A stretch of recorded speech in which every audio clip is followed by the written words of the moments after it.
Il y a des femmes qui portent une alliance, mais qui vivent comme des célibataires.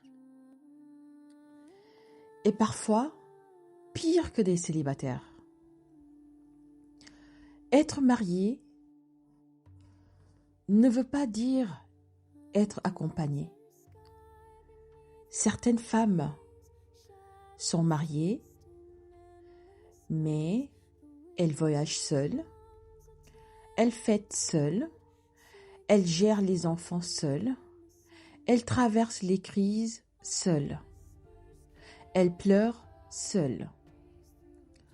L'homme est là pour le côté charnel, pour faire des enfants, pour dire « c'est ma femme ».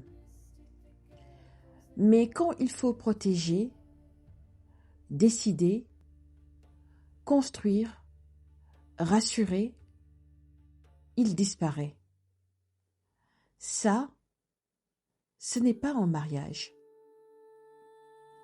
C'est une cohabitation émotionnelle. On nous a tellement répété « il faut être marié », une femme seule, ce n'est pas bien, le divorce, c'est un échec. Mais écoute-moi bien, un mariage où tu es seul, c'est une solitude avec témoin.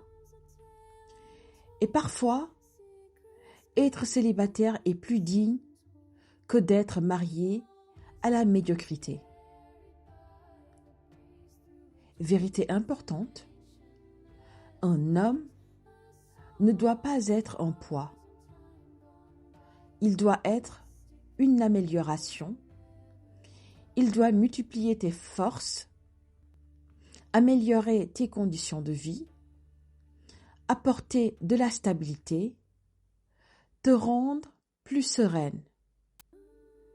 Si tu es marié et que tu es toujours stressé, épuisé, frustré, pose-toi les bonnes questions.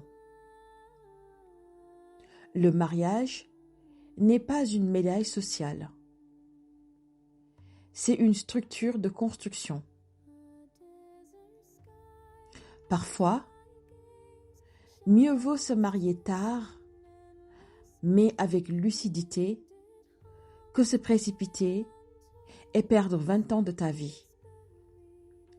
Le temps est l'actif le plus précieux. Tu peux reconstruire ton argent, tu peux reconstruire ta santé, mais 20 ans mal investis ne reviennent pas. Ne cherche pas à être marié, cherche à être bien accompagné. Ce n'est pas la bague qui sécurise une femme, c'est la qualité de l'homme. Alors dis-moi, est-ce qu'on parle assez des femmes mariées, mais seules?